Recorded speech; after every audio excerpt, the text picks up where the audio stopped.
Thank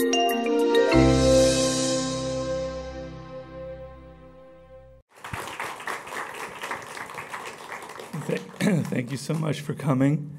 I've been a big fan of Google since way back since the late 90s. I even wrote a blog post many years ago comparing Google to the warfare of Napoleon Bonaparte and Sun Tzu. So I've been a big fan for years, and it's always been a great honor for me to talk at Google. This is my third Google talk.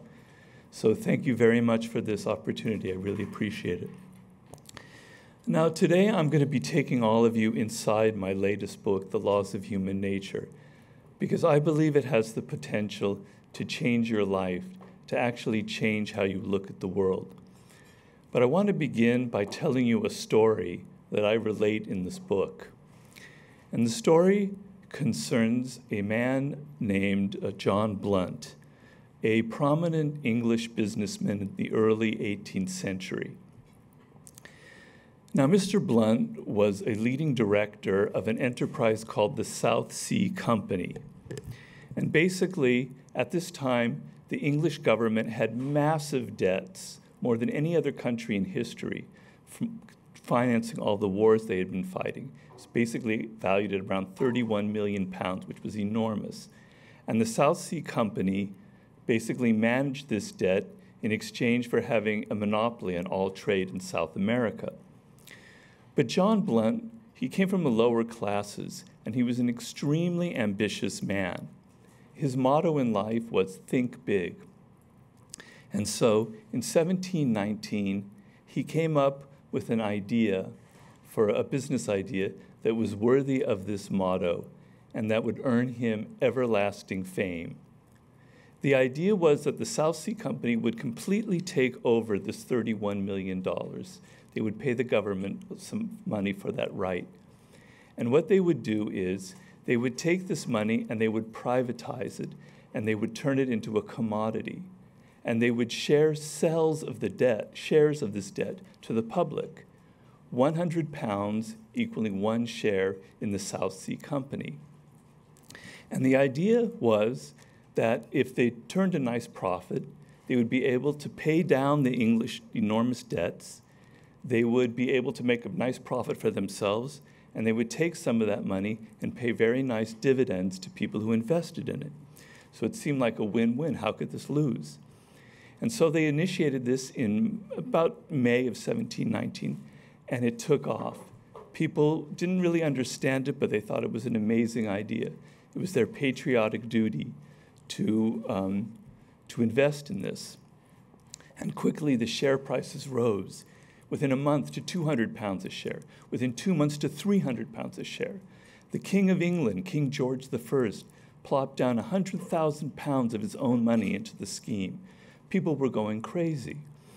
Servants and maids were taking their life savings and investing it and cashing out and making a fortune.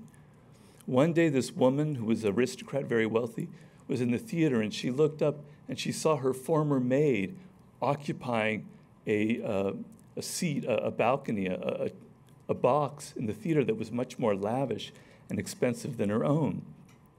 It was like things were going upside down. People were going crazy.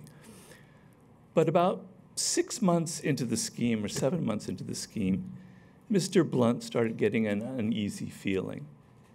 Basically, what he was running was a glorified Ponzi scheme. The money that people were investing in the South Sea Company, he was actually sending back to them in the form of dividends to entice more and more investors. But if at some point people panicked and stopped buying shares, the whole thing would collapse. So he had to keep trying stoking interest in it and giving people even better and better terms of investing in it. But finally, the panic that he worried about occurred in September of 1720, and the whole thing collapsed in the most spectacular fashion. Thousands of English people lost their life savings. Hundreds of people committed suicide, including Mr. Blunt's nephew. It's estimated that it took the English government over a century to recover from this debacle.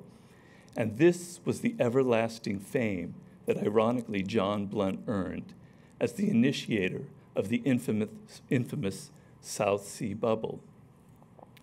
Now, many famous Englishmen had invested in this, including writers, architects, politicians, etc., but none more famous than the great Sir Isaac Newton, the greatest scientist of his age and one of the most brilliant men that ever lived. When the scheme started, he took his own life-saving £7,000 and he put it in to the South Sea Company, and he watched as it quickly doubled and then trebled to nearly £20,000. Mr. Newton realized that what goes up could easily go down, so he cashed out and he collected his £20,000. But in August of 1720, as Blunt was giving out these incredibly favorable terms, and Isaac Newton saw that other people had made much more money than his £20,000, he decided he was going to take that money and reinvest all of it in the South Sea Company. And he lost his entire savings a month later in the crash. And here was a man in his 70s at this point who was reduced to near poverty. And in the aftermath of this horrible event in his life, he had a quote that I am particularly attracted to. He said, quote, "I can calculate the motions of heavenly bodies, but I cannot understand the madness of men," end quote. Here was this great genius who could understand the laws of gravity, the motions of planets, and all sorts of other things. But when it came to himself, the closest thing to him, he could not understand himself. He couldn't understand the laws that govern human behavior. So now, come like some 300 years later, more to the present time, and Robert Greene, I'm working as a consultant to many powerful people in all sorts of enterprises, athletes, hip-hop artists, politicians, business people. And they're coming to me, particularly after I wrote the 48 Laws of Power, with their own problems. And these problems basically revolved around the fact that they couldn't control the people that they were dealing with. They didn't know how to handle them. There was one man who had partnered with some guy who he thought was rather mild-mannered, and this man was in the process of stealing the company from him. There were other people who had made really disastrous hires of lieutenants and other people that were literally destroying their company and destroying their lives. There was one gentleman who had a board of directors that he lost complete control over. There was another person who had started this product line that he was certain was going to succeed, and then it failed miserably, and he blamed all of his associates for not knowing how to execute these plans. I had one famous musician who had took all his investment, all of his savings, and put it in the Bitcoin craze about 4 years ago, and he lost everything in that, quite similar to Sir Isaac Newton. And so what all of these people had in common was they were all, like Mr. Newton, very brilliant in their fields. They could calculate the movements of global markets, of very complicated economic things. But when it came to the basics of just dealing with people, with you would think the most important skill you would have, and in understanding themselves, they were actually quite helpless. And in the aftermath of all of these experiences that I was having, rather powerful experiences, I also thought of myself. I thought of myself in the sense that I too had had many failures. I too had had problems dealing with people, particularly before I wrote the 48 Laws of Power, problems that inspired that book. I too had made many mistakes. I had violated law number 1, never outshine the master, and I had been fired for that. So I was thinking about my own problems as well. And about 7 years ago, I decided to set out on a quest. I was going to try to get at the root of all of these problems that these people had and that I had. To sort of, and what I thought that the root of this problem was the basic ignorance or misunderstanding of human nature, of the laws that govern human behavior, much like Sir Isaac Newton was looking at the laws that govern the movement of stars. I was going to write a book about this subject because, startlingly enough, this is a subject that we all need to know because, as a social animal, We spend all of our time dealing with people. You can't succeed in this world. I don't care how technically brilliant you are in your field, how well you are at coding or whatever it is. If you don't understand people, you're going to neutralize all of your powers. And yet nobody was writing a book about this subject. So I determined I was going to be the one to do it. And so I started devouring literature on the subject: neuroscience, evolutionary biology, psychology, psychoanalysis. And in the course of this research, I came upon three kind of discoveries that were very fundamental, that sort of grounded the book that came out of that. The first one was, I read that in neuroscience, people estimate that 95% of human behavior is unconscious. In other words, 95% of what we do never reaches the level of consciousness. We're not aware of what actually motivates our behavior. I thought this was rather startling. It's as if we possess a stranger inside of ourselves who's governing our behavior.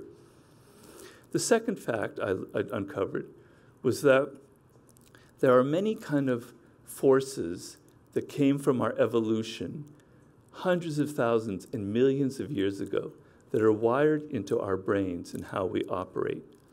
And a lot of these things came about evolutionarily for very adaptive purposes for where we were 500,000 years ago, but that don't have much purpose for where we are right now in the 21st century. These elemental forces that are very primitive, I call human nature. These are the forces that basically determine a lot of what we do. And so much of this very primitive stuff is actually intersecting us in the 21st century and determining a lot of the problems that we're encountering now. I'll go into that a little more later. The third thing I discovered is that basically the human brain that all of us possess is remarkably similar, each of us. In other words, there's very little difference between the brain you possess and somebody in some other country who's had a different cultural background. And the reason is that we all evolved from the same origins, the same source, hundreds of thousands of years ago, well before the spreading out of humans all around the globe. So the qualities, these forces that I'm talking about here now about human nature, they are within all of us. They are governing all of our behavior. Nobody is accepted from these laws. And so as I started writing the book, I got kind of excited and I kind of had a weird sensation. It was making me understand myself in a way that was making me a little bit uncomfortable. I was realizing some of the dark, irrational qualities in myself, some of the sources of my own bad habits and patterns. It was also making me very aware of the things that I was observing in the people around me. And I started to sense that there's incredible power in this knowledge, that it can help me break these habits and it can help me get along with people on a much higher level.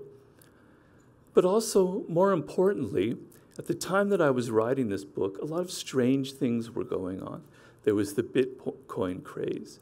There was the whole transformation of social media into this giant feeding ground for trolls, etc., and all the stuff that we've seen happening in social media. A new president was elected, and that was a very strange experience, and all the things that were going on around that, and the kind of tribalism in our politics and the heated nature of it. And I thought, what I was uncovering in this stuff about human nature is explaining, in many ways, all of the stuff that I was witnessing. And I had this metaphor that I included in the introduction to the book that came to me. And the metaphor was that human nature, the stuff that I'm talking about that evolved very deep in our past, it's like a puppet master, and we are the puppets. And it's kind of moving us around and making us do things. We're not aware that human nature is making us do these things, but the puppet master is there.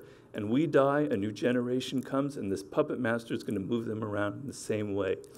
And the only way to escape that is to understand these laws, to understand what is really going on. So I want to take you now through some of these. I told you about these kind of powerful primitive forces that intersect the modern. I want to take you inside 4 of these forces that kind of inspire or ground many of the chapters in the book. And the first one has to do with chapter 1, which is basically the law of irrationality. And the point of this chapter is that we like to think of ourselves as these rational, thinking, very strategic creatures, when in point of fact, we humans are deeply irrational. And what I mean by that is that we are governed by our emotions more than anything else, which explains the kind of madness that overcame even the great genius, Isaac Newton. And I referred to neuroscience once again to explain this kind of madness that exists inside all of us. And basically, what neuroscience shows is that the human brain evolved, it's kind of like a ladder. The brain has different layers, literally going from the top to from the bottom to the top. The bottom part of the brain is the oldest part. It is where the autonomic functions that govern our hormones, etc. You move up, and then there's the limbic system that governs our emotions. And then at the very top is the frontal neocortex that developed very recently. It's where our language and our reasoning powers came from. And what this means is that these 2 parts of the brain, emotions and reasoning, are not in the same area. They're separated by other layers, and they don't communicate with each other. Now, this is a very powerful idea that I think we all need to understand. So emotions are a very, very ancient system. Reptiles have a fear response. So this is something that goes back millions and millions, hundreds of millions of years. And basically, emotions originate as a kind of hormonal nerve signal that is sent to the brain. And these signals are much stronger than any of the signals that the frontal cortex sends. And what that means is emotions consume so much more of our attention than any kind of thought. They grab our attention more because they're involving these very powerful physical forces. The other thing that comes from this is that because they're in 2 different parts of the brain, we don't really have access to our emotions. So it's very hard for us to put our feelings into words. I don't know if you've ever experienced that, but the word depression doesn't really describe exactly sometimes the feeling of depression, or the same with anger. They're more complicated. There's something more going on. It's hard to verbalize these emotions. The other thing is, we have no access to the source of our emotions. So we could be angry and depressed, but not really know consciously why we're angry or depressed. And finally, because these are separated functions, we don't really realize to what extent emotions are infecting our strategies, our plans, our ideas. We don't realize how much the ideas that we have are being infiltrated by our emotions. And to make all of this more complicated and worse, I don't mean to overload you with all this information, excuse me. Our brains operate by simplifying information. The human brain takes in so much stimuli in the course of a day that if we had to sit there and look at all of that, we would go crazy. So the brain operates by simplifying the material that we receive and tells us a story. So that, for instance, when you're feeling angry, your brain tells you, you're angry because of this person or that. You're depressed because of this event or that. But it's not necessarily the truth. There's often a disconnect between the two. So, excuse me. So for instance, when Sir Isaac Newton is having this issue with the South Sea bubble, and the South Sea Company decides to pour all 20,000 pounds back into an investment, his brain is telling him, Isaac, this is a great idea. Look at how much money you're going to make. The king invested in it. People are making fortunes. It's a rational decision. Whereas, in fact, what was really motivating him was sheer greed. But the brain wasn't telling him that. I tell the story in the book of something that a story that fascinated me. by a famous psychoanalyst named Heinz Kohut, who had a patient. And this patient was a young man who had this pattern in life. He was get involved with young women in different relationships. There were like 4 or 5 of them. And he broke each one of them off several months or even several years into the relationship. He would say, well, this woman, I didn't trust her. I don't think she was going to be faithful. This other woman, she wasn't smart enough. She wasn't up to my level. This other woman, I think she was just out for my money. On and on. He would break the relationship off first. And in discussing with this patient, Kohut discovered that this young man had a mother who was very kind of narcissistic.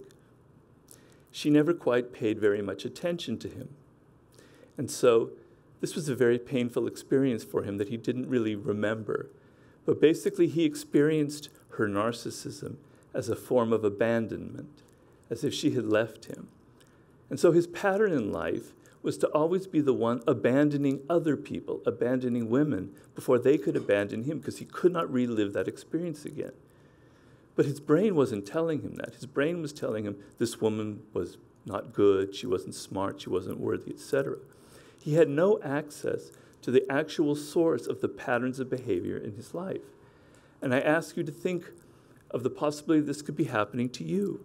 There could be things in your life, things that are getting you angry or frustrated or depressed. And there could be something very much rooted in the first 3 or 4 years of your life that you have no idea about, but is actually motivating your behavior in the present. In economics, writers like Daniel Kahneman, I don't know if you're familiar with him, they talk about the affective heuristic, affective meaning emotional. And what that means is what determines people's decisions in economics to buy something or invest in something is not rational, but is actually based on emotions. This is a recent discovery in economics. And most of us are not aware of it. We think when we buy a product, we've done our research, we know what we're doing, we bought it for this, that, or the other reason. And because we're not aware of how emotions are governing our purchases, our economic behavior, this gives marketing people incredible room to manipulate us.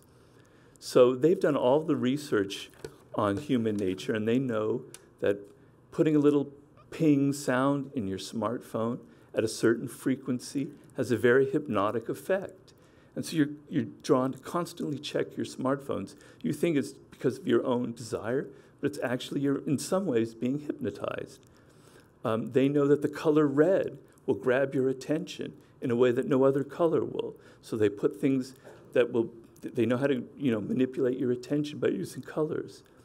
There's the exposure factor that they discuss. So they know through lots of research that if someone is exposed to something first, they're much more likely to buy it. The same thing goes with presidents that we elect or candidates. If we're exposed to them, if we know them, just by the name, just by the recognition, we're prone to vote for them. Back in the day when people still used to buy things in shops and stores, these people knew that if a shop assistant lightly touched you on the arm in a very non-threatening way, the chances of you buying the product went up like 50, 60%. And so they would teach their employees to do this, on and on and on. So the lesson here is that we're not aware of all of these things that are going on, of how much our emotions are actually governing and determining so much of our behavior. And the solution that I give in my book, the solution for us humans to actually become rational like we imagine ourselves to be, is to become aware of this phenomenon. First, to not think that you're rational, to see the process. So it's not easy, but when you're feeling anger or you're feeling depressed, don't just act on it and mope or lash out, but why? Ask yourself why. What is going on here? Could there be something else going on that I'm not really thinking of? Is there something deeper going on? And just you may not get to the answer. You may not uncover that thing that in your early childhood. But just in asking that question, you're going to create a little bit of space between the signal you're getting from your brain and your reaction. And that space, that time, that 10 minutes, that 1 hour that you don't react is actually what's going to make you a more rational person in the long run. you'll be able to question, well, why am I really interested in buying this product? Is it because I'm being manipulated, or is it something that I really need? I talk a lot in my consulting with people who have to make important decisions.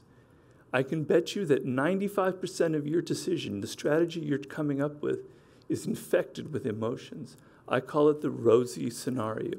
You're always imagining the best case that will emerge from this, but you're not seeing all the potential pitfalls. So you want to subtract all of these emotional elements before you make your decision. Going through this process is what will, in the end, finally make you rational. Talking about how emotions govern us, that's obviously something that emerged in our deep past that's not really adapted to where we're living now. But there is a power that we evolved from in our deep past that's actually extremely well adapted to where we are now and will be very valuable for us. And that quality is empathy, which is a major theme in my new book. And empathy is basically the ability, the incredible human ability, to get inside the perspective and the points of view of other people, to literally see inside how other people are seeing the world. And this is a quality, a power, that our ancient ancestors, well before the invention of language, invented as a way to increase their ability to understand them and to the people in the group or the tribe, and to work more closely together. And I say in my book, Mastery, and in this new book, that I imagine these early ancestors were nearly telepathic in their ability to sense what other people were feeling and thinking. I call this visceral empathy.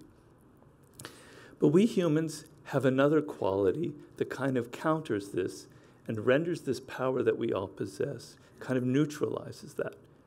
And this quality is our self-absorption, our latent narcissism. And this quality isn't something that's necessarily wired into our brains, but comes about because of how we're raised, how we're socialized.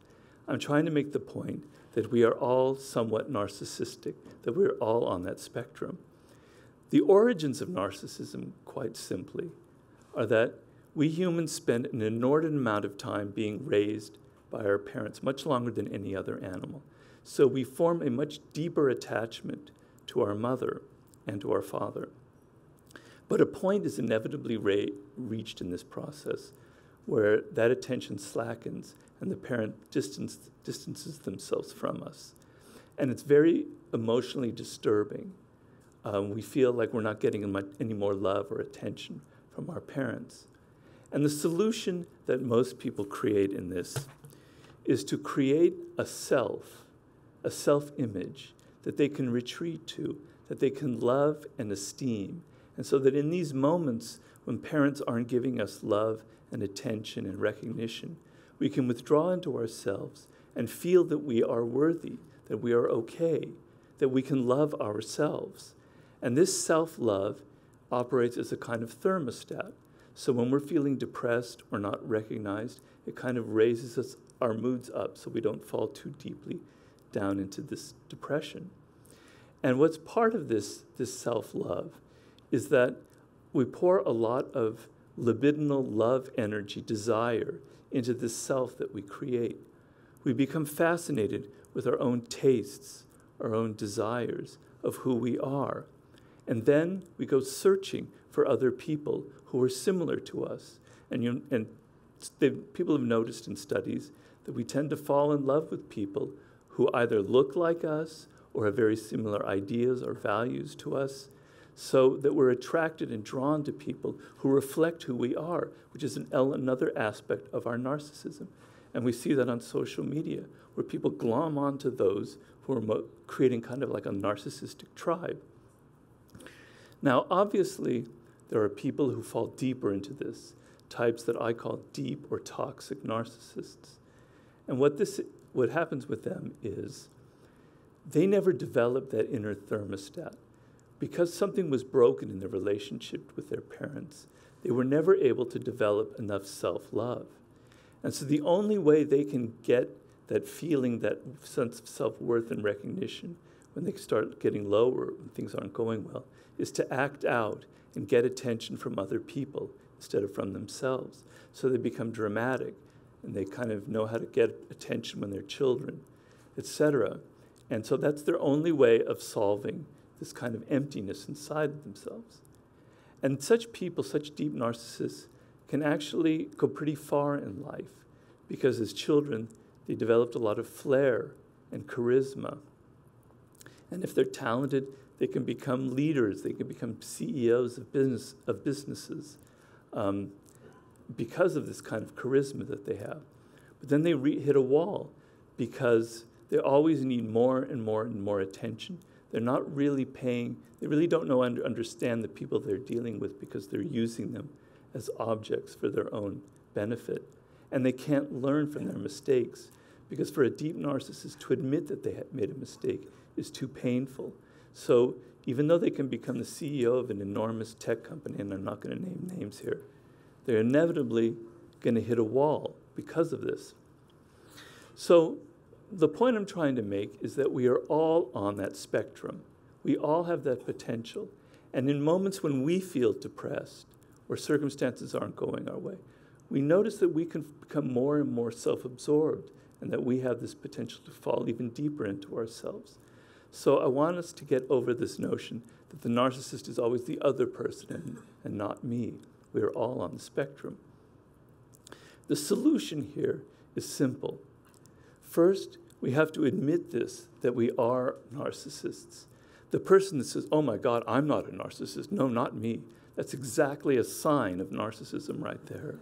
They are the exception. No, not me. Look at me, I'm not a narcissist.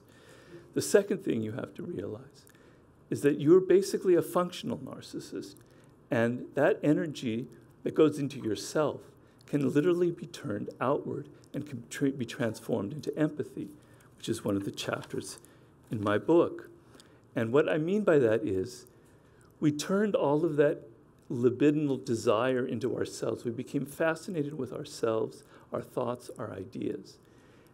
We need to turn that outward into people that we're looking at. So when you're in a conversation with a friend or whatever, chances are you're not really listening to them. You're not paying attention. You're on your phone or you're somewhere else, because you're more interested in your own ideas and your own problems. That's where your energy and fascination goes. But you must realize that the people you're dealing with are weirder and more interesting than you could ever imagine. I like to tell people, think of the people you deal with as if they were characters in a movie. I had a job once where I was really depressed, people I thought were really awful, and I imagined that they were actually figures in Greek mythology, and I had to figure out which one each one of them was. And it helped me a lot, because now I had to think about their lives and their childhoods and what made them the way they were. So the people you're dealing with are much more interesting than you imagine.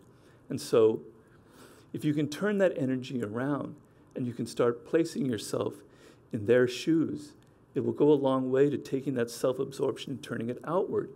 We're all working in much more diverse workplaces. 50 years ago, when my father had his job, it was all basically white men in his office. We don't have that anymore. People come from all different men and women, all different cultural backgrounds.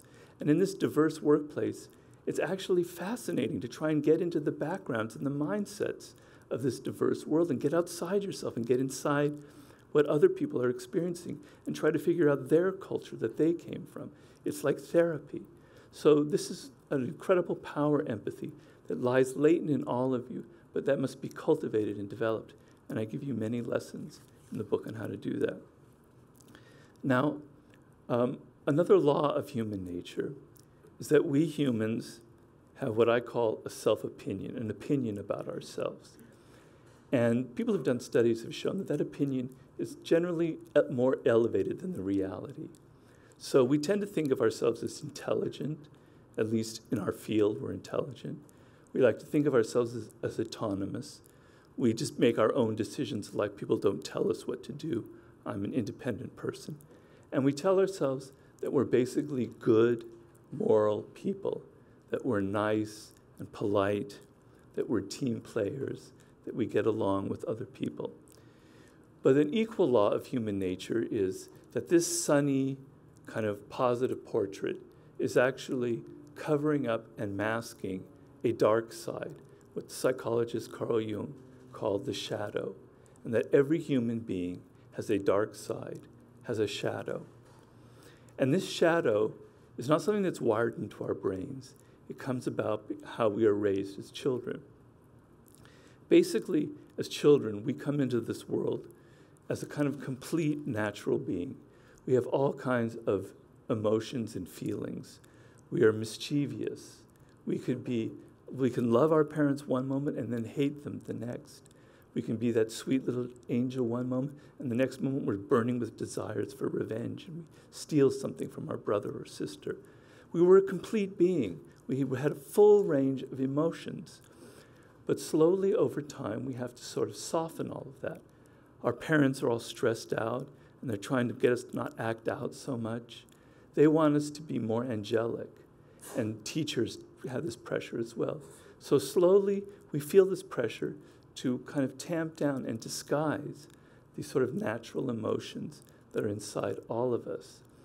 And this energy that was both, could be positive and negative, could be loving and mischievous or vengeful at the same time. All of that, the dark stuff, goes into what is called the shadow. It doesn't disappear. It stays with us as adults. And this shadow that you carry with you, you're feeling tremendous amount of pressure to keep it, conceal it, because you want to present to everybody here at Google an image of yourself as this sweet, angelic child, this person that's wonderful. And it's pressure. How do I keep this dark side from coming out? Well, it comes out in certain moments, particularly when we're feeling stress, when we're feeling moments when we're not getting enough attention and recognition from other people. And it leaks out in some bitchy comment that we give or some abrasive comment that hurts people's feelings. Or it comes out in some act that surprises us or surprises the people around us. You know, and we often see that with celebrities, people in the news who get caught out doing some kind of weird sexual escapade or something like that. You go, I don't know who that person was. That isn't me. Something came over me, right? The guy who invested all his money in Bitcoin, he would tell me, I don't know who that was. That wasn't me that plopped all that money down. Something came over me. And we generally accept these explanations because it makes sense, because it only maybe happens once or twice. But I'm telling you in my book that this kind of behavior is not an exception. It's actually more of the real self that people have that is leaking out, the shadow side. The shadow likes to disguise itself from you. And one of the great shadow of disguises that I talk about in the book is over-idealization. And this is what we see with the social justice warrior. Now, if you're a social justice warrior, you believe so deeply, you've identified so deeply with your cause, that it justifies any kind of manipulative, nasty, intolerant, bigoted behavior, because it's all for the great cause that I'm promoting, right? You can censor people, you can tell people to shut up, you can do whatever you want, because it's all for your great cause. And you think it's because it's for the cause, but actually a lot of it's coming because the shadow is trying to find some way to get itself out, and it uses you in this fashion. The social media has become this intense magnet for the dark shadow side lurking inside of us, which is why we find all the nihilistic trolls, etc., on social media. It's become an infested ground for the shadow. So the point I try to make, the solution here, is to be aware of it. You're going around and you've so identified with the sweet, angelic persona that you have created for yourself and that you show the world, that you don't even imagine that you have the shadow. And it operates by the fact that you're unaware of it.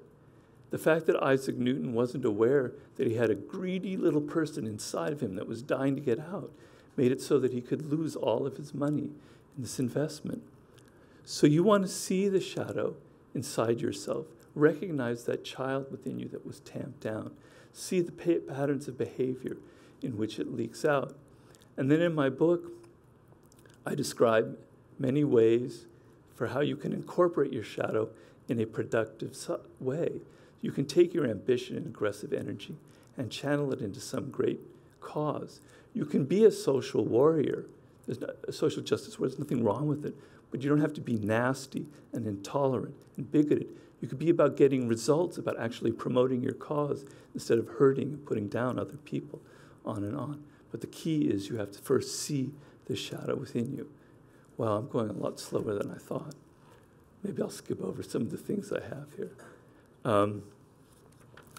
So in my talks and in my experience, there's always been a phenomenon that has struck me. And it first struck me about 12 years ago when I gave a talk at Microsoft up in the Seattle area. Here was a group of 20, 30,000 people, some in this one area. And I was struck by how similar everybody was. People kind of dressed alike. They all kind of acted alike. They all had sort of this sort of buttoned-down, serious kind of personality. They weren't all the same, but there was something weird about the kind of behavior patterns that I had never seen in any other office before. Then some 7 years ago, I was at Google up in Mountain View, and I noticed a similar thing, but much different. It was a much more playful and open and much more pleasant, to be honest with you, environment. But there was definitely kind of a spirit that group had. So I'm talking about in Mountain View. I worked on the board of directors for a company called American Apparel. And the CEO was this kind of insane madman, kind of like, he had sort of this hippie, free love type of mentality. And here you had a company of 10,000 people, and they were all having nose rings and tattoos and cross-dressing in the office, excuse me. It was like, thank you. It was like, what was going on here? And so I thought, what I'm seeing here at Microsoft, at Google, and American Apparel, that there's a culture. These places have a culture. That's a weird phenomenon if you think about it. France obviously has a culture, but that culture took 1,000 years to evolve, and it's very pronounced. But in the course of 10, 20 years, Microsoft, Google, American Apparel, they've evolved their own culture, their own way of being, where people are kind of similar. What is this phenomenon? And basically, I explain it in my book as one of those very ancient processes that's kind of determining who we are. See, our ancestors, in order to succeed and thrive as a social animal, they developed complex emotions like joy, like surprise, like anxiety. And these emotions would show up on the face. This was before the invention of language. So you could look at the person next to you and see that they were feeling anxious, and then you could feel it as well. And then together you could respond quickly without ever having to say a word, that maybe there was some predator in the area. So these emotional responses that people had were very much communicated without words, viscerally, infected. We became infected. We were susceptible to the emotions of people around us. And we humans have inherited that incredible power. The other thing that happened is that we developed what's known as mirror neurons, which I talked a lot about in Mastery. I don't know if you're familiar with mirror neurons, and basically that means is if you're watching somebody playing tennis, the person playing tennis, as they're hitting the ball, certain neurons are firing in their brain to make them hit it. As you're watching them, the same neurons are firing in your brain that are firing in theirs, so that this is what gives us the power to imitate and to learn.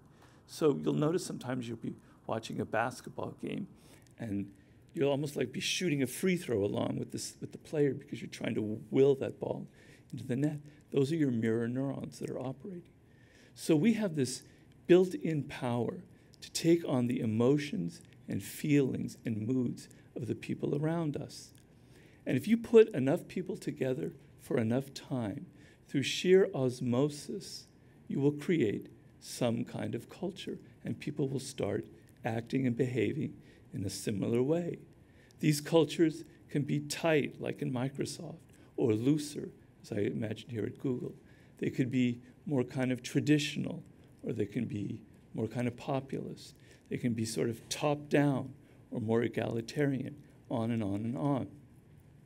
Often the culture of a group reflects the person on top. So, Bill Gates, obviously, for Microsoft, and Dov Charney for American Apparel. I don't know. I can't begin to speculate where that might be from Google. I have no idea. So what happens with this culture is that also certain unwritten codes of behavior are evolved.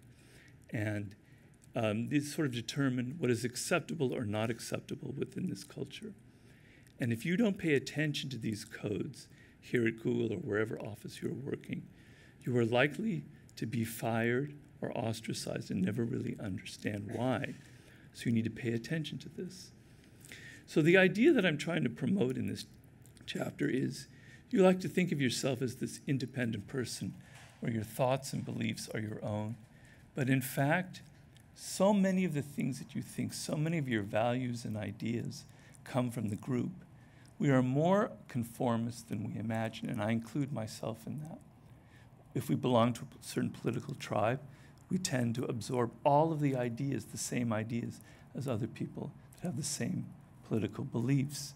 So we're much more conformists than we like to believe. And the other thing is that if we're not careful, the kind of group mentality can turn easily into a mob mentality, and it can become quite dangerous, as happens in like bubbles, like the South Sea bubble, etc. So the solution that I'm promoting here is you need to be aware of how deeply the group has infected your own behavior and infected your belief system so that you can create a bit of space for some independent thinking. So you can begin to realize that maybe you don't want to have some of these ideas. They're not coming from within. And the second thing is, if you're a leader of any kind of group in any way, you must be very aware of the prevailing culture. You must be able to read it and understand it and work with it. So if you're starting a group, you're starting a business, if you have a startup of some sort, you have the chance to create a culture. And it's extremely important because once a culture is created, like in Microsoft or American Apparel, it's very hard to change it. So I talk in the book about how to create a healthy, functional, what I call a reality group, as opposed to a dysfunctional group. So that's sort of the lesson there. The last sort of force that I wanted to talk about is related to this group force. And basically, all of us belong to one enormous group that is millions, hundreds of millions, that includes hundreds of millions of people. And that group is the generation that we belong to. A generation basically comprises 22 years. It's called a cohort. So you belong to a particular generation, as I do. And obviously, in that 22-year span, the people born near the beginning of that generation, the people born near the end, there's going to be some differences. But social scientists have discovered remarkable similarities between people within a generation, even those that are separated by those years. They'll have similar tastes, similar sense of humor, similar values, similar ideas. Where does this come from? Well, in my book, I make a very kind of intricate description of the origin of the generation and why it evolves that way. But very simply put, when you're young, you're very vulnerable to the emotions and moods and ideas of the people around you. And those of your own age, you're all watching, back in the day when people did that, you're all watching the same television shows. You're all listening to more or less the same music. You're all dealing with parents who came from their own generation, who have their own different special parenting styles, on and on. You're absorbing this kind of group osmosis, this group personality that kind of determines who you are. And this will be the same for millennials, for baby boomers, for Gen Xers. It's kind of like a secret club that you belong to. So people who are millennials, you have a kind of a tacit understanding. I could never enter this club. I could never really completely understand your mentality because it's something that you only from within the generation that you understand. And there are two things that you have to see about the generation phenomenon. First is every generation thinks that it's vastly superior to the one that came before it and vastly superior to the one that comes after. One of the most ancient forms of writing that we have is a Sumerian tablet in which it's quoted, quote, "Today's," this is from 1000 BC, mind you, "today's youth is rotten, evil, godless, and lazy. It will never be what youth used to be, and it will never be able to preserve our culture," end quote. Now that sounds pretty familiar, right? So, you know, people will say of millennials, "Oh, you're so soft, you're so pampered, you know, what's wrong with you?" But people were saying the same thing about baby boomers and saying about the same thing about Gen Xers. It's human nature. So the next time you hear somebody sort of parade this kind of superiority, which I just basically consider generational narcissism, just tell yourself, it's human nature. People are going to be saying that 1,000 years from now. The second thing you must understand is that the generational phenomenon creates what is called a zeitgeist, a spirit of the times that's critical, absolutely critical for you to understand if you want to be successful in business or whatever. The zeitgeist, basically, at any one time, there are 4 generations that are alive. The 22 years, there might be a 5th generation, but they're getting pretty old and they're dying off. So the 2 youngest generations are the ones that are kind of unsettled. They don't like the way the world is. They want to change it. They want to create new values, new fashions, new styles. They're generating all of this energy for change. The 2 older generations want to stop that. They want to hold on to the past. They want to conserve and preserve the traditions that they inherited. And these 2 seismic forces are continually clashing, creating a spirit of the time, a zeitgeist. The other thing is with generations is they follow this incredible pattern that people have discovered, have written about for many years. So there will be a generation that will be known as the revolutionary generation, in which it overturns all of the previous ideas and values and creates a true revolution. This will be followed by a generation that tries to preserve that revolution and kind of turn it into something a little more rational and sane. This will be followed by a very conservative generation that has lost touch with the revolution, but it's just basically all about safety and keeping what happened in the past. This will be followed by a crisis generation, which gets so sick of the stagnant situation and of the values they've inherited that they're very unhappy and dissatisfied. And this leads to the revolutionary generation, on and on and on and on and on. And we can see this cycle continually happening. And people estimate that the generation that is now, like the millennial generation, is a true crisis generation, and I believe that's true. And that what is following is that we're on the verge of another kind of revolution, the kind that happens, they estimate, every 80 or so years, where values are going to be completely overturned, and something new is gestating, something very exciting, and something very different. And so your task, whatever you're creating or whatever you're doing, you have an audience that you must reach. And that audience has a zeitgeist, has a spirit. And this spirit is never stagnant. It's always changing. And you tend to be locked in the past. I like to tend the spirit of the times as a kind of a wave. If you're just behind that wave, if you're not quite up to it, the product, the book that you write, the startup that you create will fail. If it's with that wave, if it's riding with it, you will have some success. If you anticipate that wave, if you're a little bit ahead of it, you will have tremendous success. That is where true power lies. So you must be incredibly sensitive to this phenomenon and not be, your generation will tend to lock you into the past, lock you into certain values and belief systems. You want to let go of them. You want to develop some flow. And you want to be able to develop this kind of very sensitive antennae to what is going on with the younger generations, where true change is fomenting. Now, I've gone way over my talk, but I thought this would take. But I want to conclude with a story that I have in my book that sort of illustrates to me the tremendous power that you can have by putting these ideas into action. And it's a story about another Englishman. Don't worry, this book isn't just about English people. A man named Sir Ernest Henry Shackleton. He was one of the great English explorers. He lived in the beginning of the 20th century. Shackleton had led several expeditions across Antarctica. And it was his idea that he would lead the first expedition, the first group of men, to cross this enormous continent on foot. So in 1914, he set out with a crew of 27 men to accomplish this. But as they got nearer to the point where they were to embark and cross the continent, they got trapped in an ice floe. And they were trapped in there for months, and their ship started catching water and began to sink. So he had to order all of his men off the ship and onto this ice floe. And they managed to keep a couple of the life preserve ship, little lifeboats that were on the boat. But basically, Shackleton was now facing what seemed to be an impossible, dire situation. They were about to enter the winter, in which there would be no daylight, and the weather would be awful.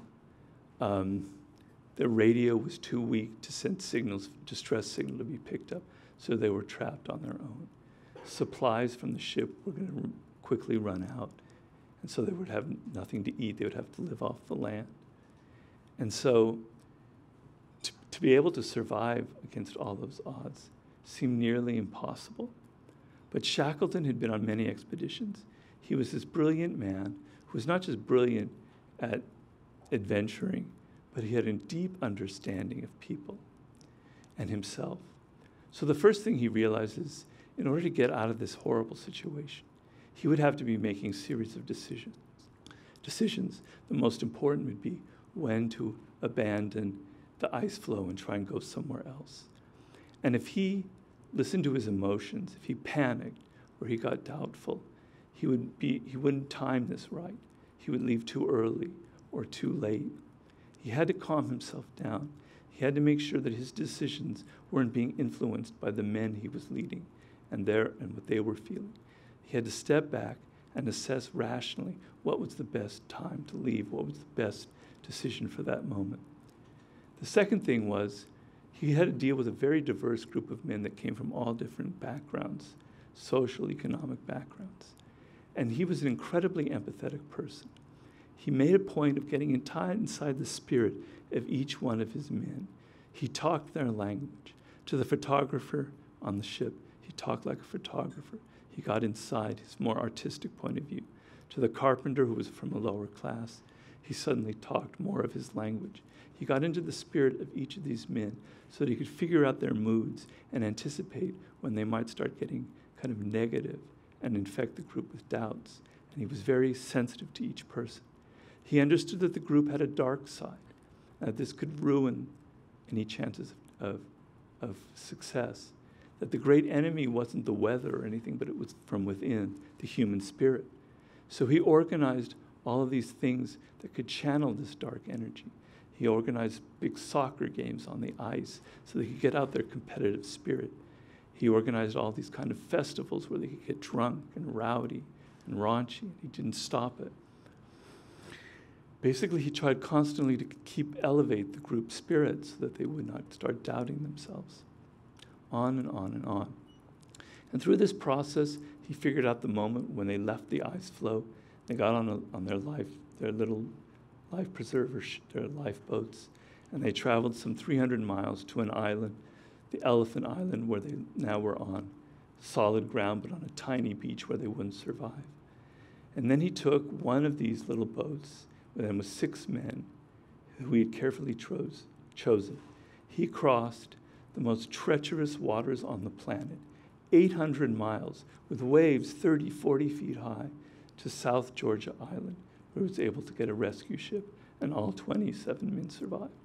It is considered one of the most remarkable survival and rescue stories in the history of mankind, and Sir Henry Shackelford has gone down in history.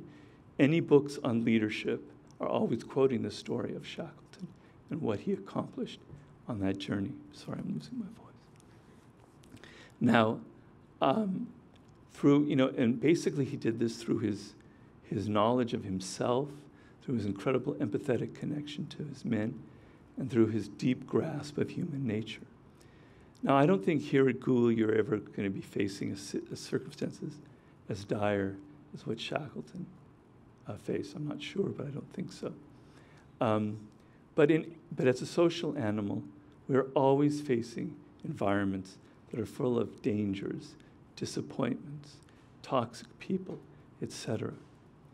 And it is my belief and my hope that with a genuine understanding of human nature, which I've hoped to have sparked in you today, you can navigate even the most treacherous, dysfunctional environment you'll ever encounter and handle those toxic people that will inevitably cross your path. And that you'll be able to develop that empathy that I think is the most powerful tool that any human could possibly possess.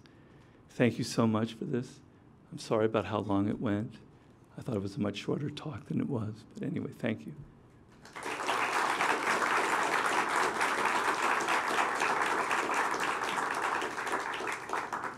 So you mentioned that like 95% of our decision or action come from subconscious. So is that on average, or is there like range for that? Well, the range would be coming through the understanding that I'm trying to develop and help you with by understanding yourself more deeply. Just by understanding the fact that so much of your behavior is unconscious, you're already going to increase the range of that 95 and lower it, because you're going to be aware of these things going on. And you're going to be able to see, for instance, if emotions are governing your action and you're not aware of it, how you buy something, or the plans and strategies you're making, or how you respond to people. If you simply know that fact, then you're able to carve out more consciousness. So how do you have a more empathetic relationship with your shadow? And do you have any examples of how an individual used their shadow to be more productive in what they wanted to accomplish? Yeah, you do have to be more empathetic. It's like a child inside of yourself that you have to finally accept and come to terms with and kind of love in a way. So I notice my own shadow, for instance. I like to think of myself as this rigorously independent person. But basically what it's disguising, because the shadow also, I didn't completely go into everything. The shadow is not just your dark emotions, it's also your insecurities and your vulnerabilities that you're hiding from the world. And I'm hiding from the world, from the public, a kind of scared child. I want to be independent and assert that because I had parents that basically never gave me enough attention, so et cetera. I hope my mom's not watching this. Actually, I might want to rewind that. But anyway, so I tend to kind of go too far with this sort of behavior. I talk in the book about Abraham Lincoln, who had a very pronounced shadow. And this shadow had two sides to it. First, he was kind of morbid and a very sensitive person, almost kind of poetic in a way. He was obsessed with death. And he knew that if he let out this kind of obsessive, morbid, overly sensitive personality, it would get him in trouble. People wouldn't like it. He also was a very aggressive and belligerent people. These two sides lived in, these two aspects were both there at the same time. He was a belligerent person. You don't realize this, but he loved boxing, and he loved beating the hell out of people. And he was a boxer as a young man. And at one point in his life, he insulted another politician with very rude language. And he told himself, I'm never going to do this again. He saw his shadow operating. And so he learned to channel these two sides of himself in a way that would be productive. He turned that kind of morbid sensitivity into empathy, to the feeling that he didn't want to lose lives during the Civil War, that he wanted the end lives of even Confederate soldiers was valuable to him. And he channeled that aggressive energy into winning the war, into strategizing, into being the most brilliant, rational strategist that ever lived. I tell people who are artists, use your anger, use your frustration and your anger and your hurts and put them into your work. Because, and films and books that do that grab an audience, because we all have these emotions and these sides that we're tamping down. And that if you express your anger, it'll attract people like a magnet. And I did that, I've done them in all of my books. The 48 Laws of Power, I had a lot of anger in there. And I put it in the book, and I think it's what attracted a lot of readers to it. And I talk in Art of Seduction about Malcolm X and the tremendous anger that was welling inside of him from all the hurts that he had as a young man and the years in prison. And he tamped it down and he controlled it. He didn't explode. But if you ever watched Malcolm X speak, there was this incredible incandescence that I call charisma. He was controlling that anger, but he was channeling it in these very rational, powerful speeches. So I want you to take it and channel that energy into something positive and productive. Don't be afraid you're of your ambition. Don't be afraid that you're aggressive, but put it into something that's actually productive, and you'll accomplish something as opposed to hurting people. I mean, I have more in the book about that, but that's sort of, does that answer your question? Yeah, thanks. Okay. Hello. You mentioned that the laws of human nature are based in neuroscience and that we all experience it. But how is it also related to mental disease? Do you believe that, like for sociopaths, for example, do you believe that they also are guided by these laws of human nature?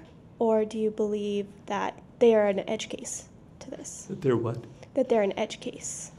Edge case? Computer science. Oh, that they don't, they're an outlier. Okay.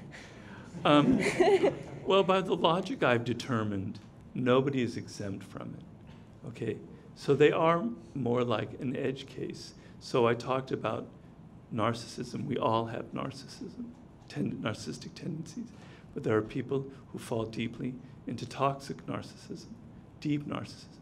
They're only a more extreme example of a tendency that we all have. So even the worst criminal is only displaying potentiality and tendencies that exists within each and every one of us. So criminals have a dark side, obviously, and they act on that dark side more readily than we do. They didn't necessarily tamp down all of that energy that they had as a child. They're acting out on it more in their 20s and 30s. They're holding up liquor stores, they're robbing, they're doing whatever they want because they never developed that kind of positive angelic image that we have. But even criminals, who I've studied a lot, 95% of the time, they're actually polite people getting along with it. They're not being aggressive and violent and angry all of the time. They've learned also as well, in order to get along with people, in order to survive, even among other criminals, that they have to present a certain kind of image. So the laws that I'm talking about affect each and every one of us. So the criminal mentality is simply an extension of tendencies we all have. The number one thing that defines a true criminal is the fact that they don't have the normal patience that we have to get what we want. They are not able to delay their gratification needs. So if we want money and recognition, we're willing to put in 10 years of hard work to get it, knowing that at the end there will be something like that. They don't have that. They want instant gratification. They can't wait that long. They need the money now. They need the attention and excitement now. But we all have that tendency. All of us are impatient. We all are prone to taking the line of least resistance. If someone gave us a shortcut, instead of 10 years, it only took 2 years, each and every one of us would take that. So there is that tendency within all of us. The book, I really want to be making sure in a kind of humane way to stop separating us and them as if we're these great superior creatures. They are these scum, these human rejects. We're all in this together. We all have the same propensities. You take any one of you and put you in some horrible, neglected, poverty-stricken environment, you'll find survival skills that you never realized you had. You'll become a different person. You might even discover criminal tendencies in yourself you never realized. So I want to get people off their high horse, off their moral superiority, off their feeling that they're so much better than others. We're all in this together. We all have the same flaws and the same strengths. Thank you. You're welcome. Hi, Robert. Hi. Hey, I really enjoyed your talk. It wasn't too long. It was great. I really enjoyed it. I cut out a whole bunch of stuff. Oh, You can believe it. I'm sort of disappointed. You know, I'm used to listening to really long podcasts. So, Okay. But I was taken with the sort of like the storytelling aspect of your talk, and I'm wondering if you could talk about what you think is this is a little off topic for your book, but A, what do you think makes for good storytelling, the way you've delivered it, and maybe some of the people that you look up to as good storytellers? Well, since the 48 Laws of Power, my method, by Travis. Oh, no, I'm coming back. You're coming back? Okay. I always decided that I would tell stories because I feel I want to draw the reader into my subject. And so many books that I read are really boring and they don't connect with me because I'm always at a distance from what they're talking about. And I want to seduce the reader. I want to draw you into my world, into my way of looking at things. And a story does that. And the power of a story, which I talk a lot in 2 of my books, The Art of Seduction, and then in my 3rd book on strategies of war, my kind of version of Sun Tzu, I have a chapter about how to communicate to people, and I reveal all of my secrets in that chapter. But basically, when you tell a story, people don't know what's happening next. And I always make it a point that you don't know the lesson that I'm getting at where I begin. You have no idea that the people I'm describing are actually the con artists who are conning the other person. You think they're the ones being conned, but they're the con artists. I try and surprise you. I try and have some mystery. And I lead you along, and then boom, I tell you the ending and the moral, and then I interpret it. And I liken the power of this psychologically to when we were children. We liked that feeling of our father picking us up and throwing us around, and carrying us someplace we didn't know where he was carrying us. We liked the idea of some ride at an amusement park. What's around the corner? What's happening next? What's behind the curtain? That moment where you're wondering what's happening next, you have caught the reader. You've hooked them, and they're going to want to know what's next. So I'm always in the process of hooking the reader. I'm very aware of my audience. I'm very aware of when they're going to get bored and when their attention is going to weaken. So I want to create stories. I mean, any great novelist, any great playwright, any great screenwriter is going to be a master at creating that level of suspense and mystery. But I think it's deeply ingrained in us. And if I could tell people, I teach people to write books, and I'm often helping them with their books, I'm telling you, you're being too obvious, too familiar. You're not surprising people. By the 3rd chapter, we've read everything that you have to say. You've left no surprises. So I always structure my books to have continual little pops, make them think, so you're never quite bored. I hope I've succeeded, but. I'm excited to read your book. Oh, thank you. Thank you. Hey, Robert. Yep. Hey, so you talked a lot about the power of empathy. I'm curious what your thoughts are on, let's say, as a leader and having to make decisions sort of for the overall, like the best possible decision for the overall good, right? Even when sometimes it has to be kind of hard on certain groups of people, right? And then, maybe like work harder to sort of get ahead in a certain environment. Like, what are your thoughts on maybe do you ever feel like too much empathy could lead to a little bit more of an irrational and emotional decision making? Definitely, it's a very good question. Yeah, there's a level there where, as a leader in particular, you have to cut that off. But the empathy that you're having is, as a leader, you're there for the greater good. The group is coming together to create something positive. What I call a reality group. A reality group is a group that is together to make something, to create a product, to create a book or a film. It's not there for emotional purposes. It's not there for people to be friends or to get out their yayas. It's to make something. So you're grounded in reality, you're practical. And if you have 10 members and one of them is some kind of raging narcissistic asshole or whatever, you can't be empathetic to that person.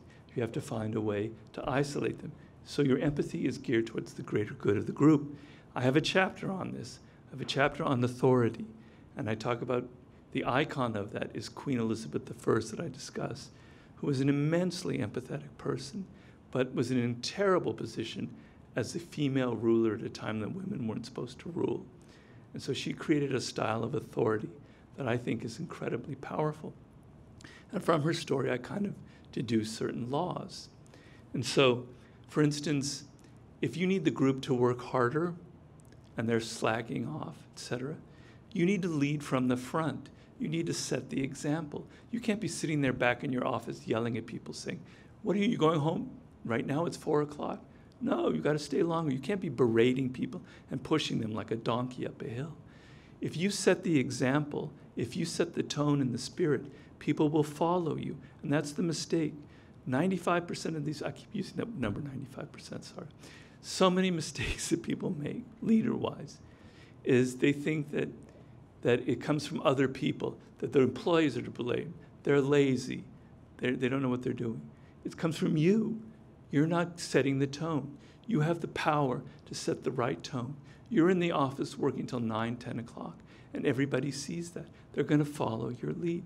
They're going to see that you take responsibility for mistakes. You don't blame scapegoats. They're going to say, oh, I better take responsibility for myself.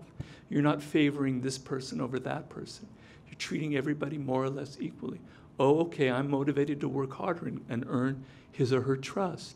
Through the tone that you set, that's the power that you have as a leader. It's much better than yelling at people and berating them.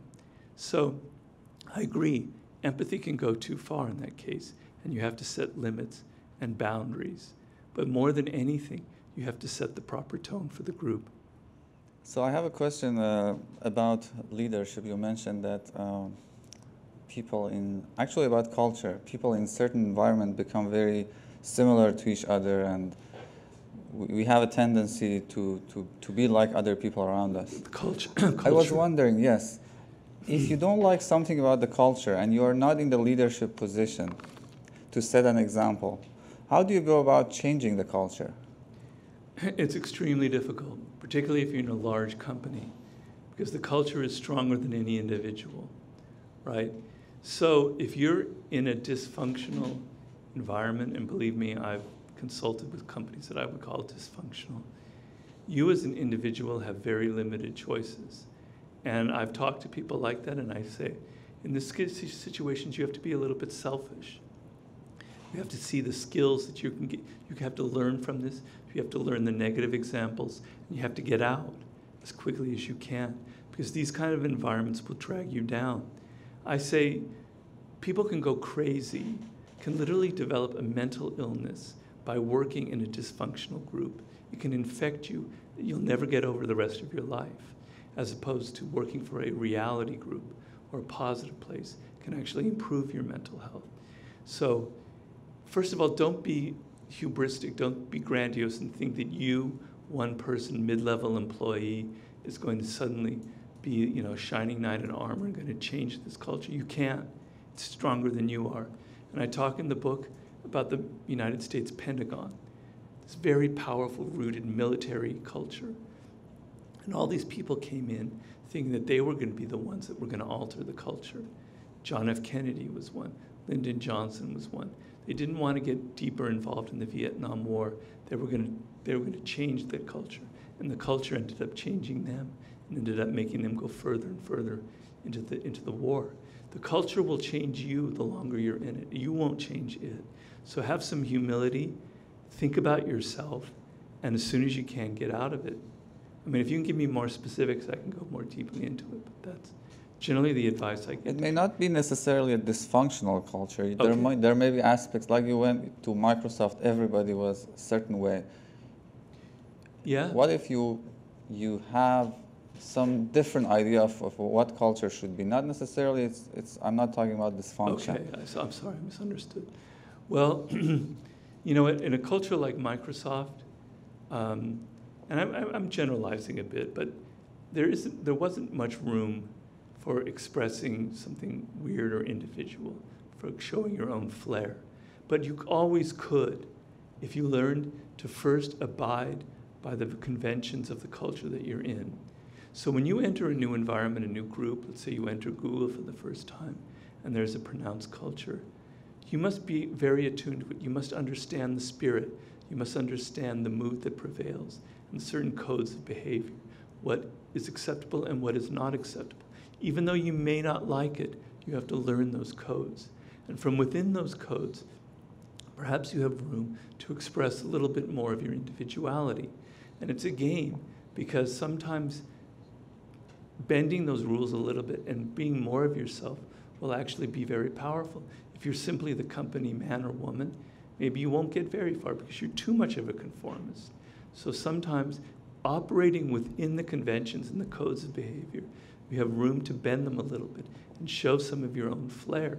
I know I'm generalizing in that sense, but that's one way where you can kind of operate within that kind of strict environment. Cool. Thank you. You're welcome. Oh, I want to see this throw. All right.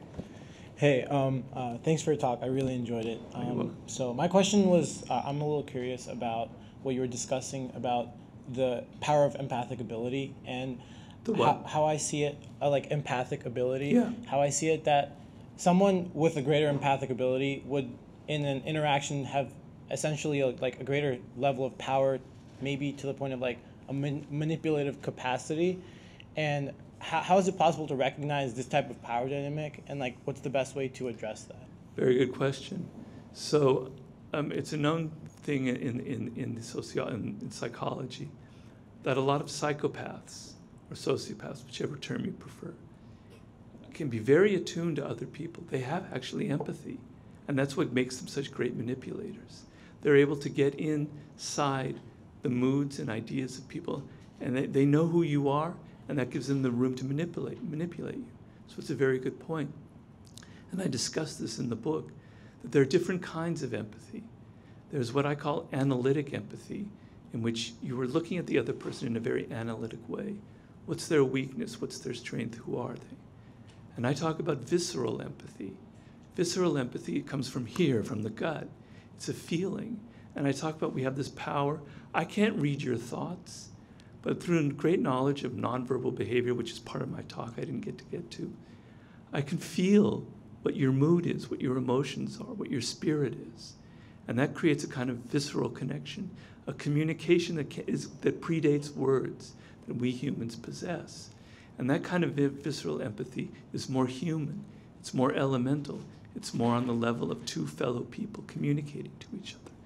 And the psychopath doesn't have that visceral empathy, which is what enables them to be so evil and nasty and manipulative. Because they can go inside your world and figure out how to mess with you, and they won't feel any compunction because they lack that quality that links to people from here, not from the heart, but from the viscera. And so, to have true empathy, you have to develop this other skill. And I say in there, having just visceral empathy is not enough either, because sometimes that gut feeling, that communication can be inaccurate.